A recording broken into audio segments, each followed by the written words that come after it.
the most extreme boat tests I have ever seen.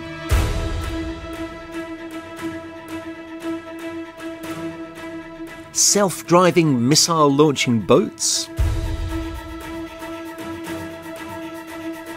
one of the world's largest motor sailors currently in construction, and a fascinating discovery over a game of pool.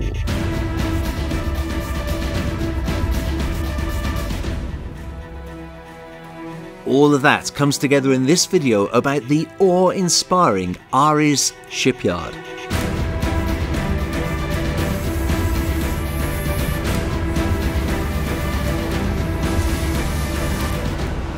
And the story starts here with this impressive 62-metre motor sailor that's being built in Antalya, Turkey, in the trade-free zone by the Aris Yachts shipyard. Now I came here to film this because it's available for sale and I wanted to help with the marketing efforts.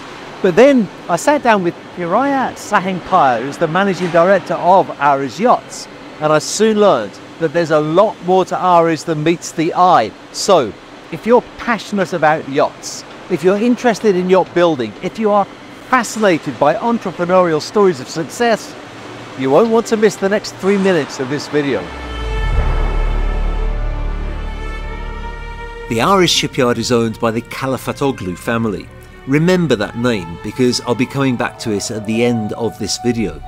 They are a multi-generational family of boat builders, and in 2006 they moved the family business from the Black Sea to Antalya to start building yachts.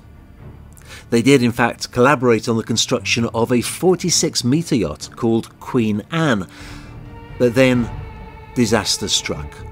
The world's financial institutions crashed along with entire countries, and not surprisingly, yacht builders found themselves in extremely turbulent waters, with many of the big names having to either sell up or face bankruptcy. But Kerim Kalafatoglu is a shrewd businessman with the kind of entrepreneurial spirit that looks disaster in the face and turns it into an opportunity. Rather than stubbornly continue with his plans to build yachts, he decided to focus on commercial and military vessels, and to say that this strategy was a success doesn't even come close to reflecting the extent of that success. Their line of bold, fast patrol vessels were quickly selling to countries throughout the world. 230 vessels sold in 15 countries to date. The 85 Bold is still the fastest FPV in its class, with a top speed of 55 knots.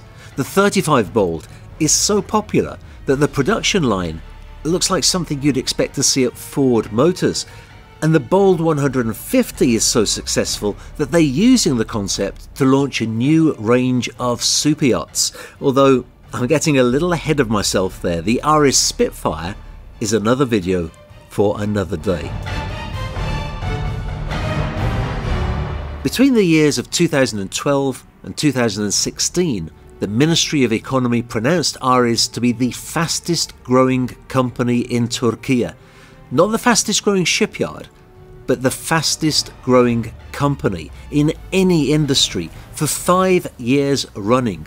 The Bold fleet is in fact the largest export project in Turkish history. All the time, Aris were growing not just in size, but also in their technological know-how, as they started to produce automated, unmanned surface vessels and became the first company in the world to test a missile launching system from an unmanned vessel. They expanded further into wind farm support vessels, crew training for literally hundreds of crew. All of this to say, first of all, that there is a lot more to Aris than just the yacht that's behind me right now, but also that when you buy a yacht, any yacht, but particularly one the size of this, you really need to know who is building it for you. Now, Aris Yachts may not be a well-known brand in yacht building just yet, but in commercial and in military circles, they are highly respected as being a shipyard that build on budget, on time, and that build highly reliable and highly robust vessels. In the case of the 62-meter yacht behind me, she'll have a steel hull built entirely by ARES on site and a composite superstructure. It's very important that sailing yachts have superstructures that are light and that are strong. So before we take a look all over the boat itself, I'd like to show you the ARES composite division.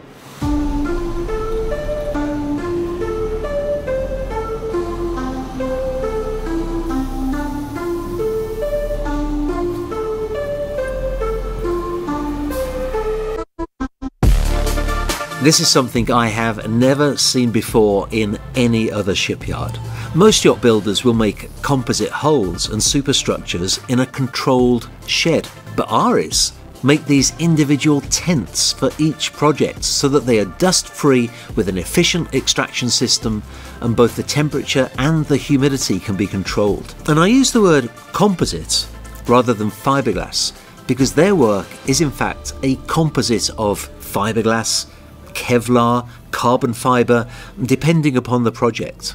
From time to time I do get comments from viewers of my YouTube channel doubting the strength of a composite hull as compared to a steel hull.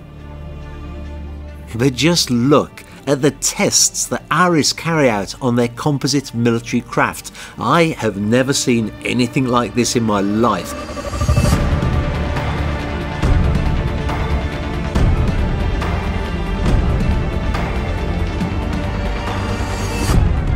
This is confidence in your work if ever I've seen it. So let's take a look at SIMENA from bow to stern to see what this multi-generational, state-of-the-art, high-quality shipyard is up to. The length of the yacht is 62 metres, with a beam of 10.8 metres and a gross tonnage of 499, so she's a voluminous vessel. She's designed as a performance cruising ketch with a top speed of 15 knots and a range under power of 4,000 nautical miles. Her exterior design is by Tanju Kalokyoglu of Takar Yacht Design. She's designed some of the most viewed yachts on the Yachts for Sale channel.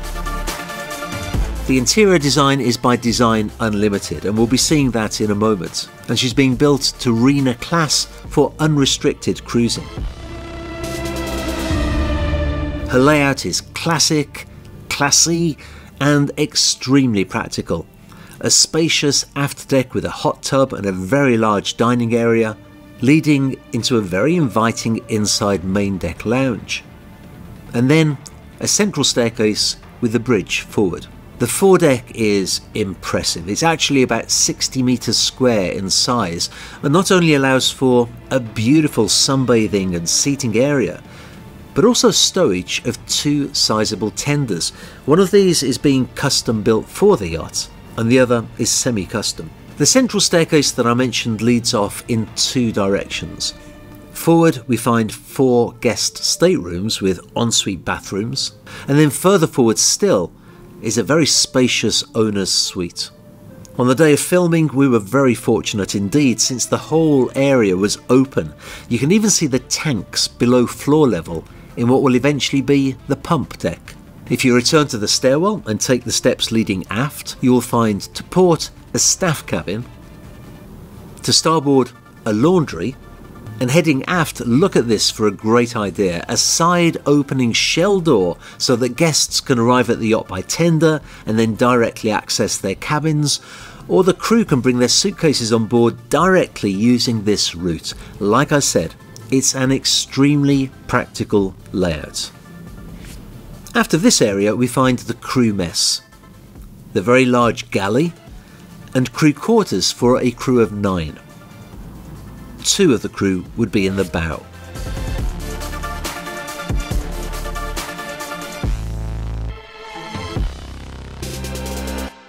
The walkthrough is nearly completed by taking you to the sun deck, where twin helm stations are being fitted along with a generous seating and sunbathing area. I particularly wanted to draw your attention to this though. Currently a large hole in the middle of the main deck, left open so that the main engine and the generators can be dropped into place. This is very much a state-of-the-art performance package. It's known as parallel hybrid propulsion. A single MAN diesel engine will be accompanied by 3 diesel generator sets, so that the yacht can be propelled by selecting one of 6 options, depending upon your circumstances. Number 1. Combined propulsion mode. Now in this mode the engine is used as a generator, and combined with the generators power the electric motors that propel the yacht. Number 2. Electric only propulsion mode. Now here the engine remains inactive and the generators power the electric motor. Number 3. Engine assisted electric power mode. The engine here directly propels the yacht, but the motion is used like a shaft alternator to harvest electricity for the other systems on board. Number 4 is the engine powered electric mode.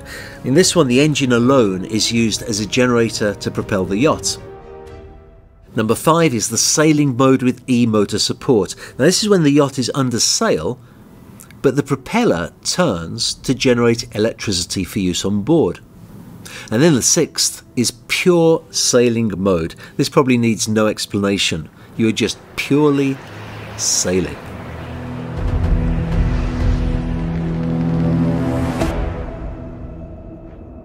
I wanted to end the video here though, and you'll soon see why. This is actually a part of the office building that's been converted into a rather nice bedroom for the use of owners' reps or of captains. And it's positioned right next door to this long corridor. Now this corridor is full of all separate offices. Again, peaceful places where captains and crew and owners' reps can concentrate and work if they have a project in construction at the Irish Shipyard.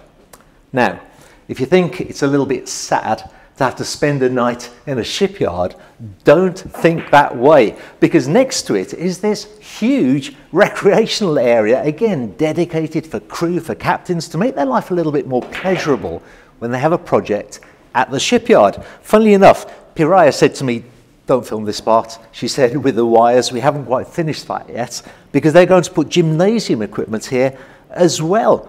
Now, I wanted to show this to you because it speaks to the fact that Aris Yachts are not just dipping their toe into yacht building to see how it will go. No, they are all in. They are fully committed.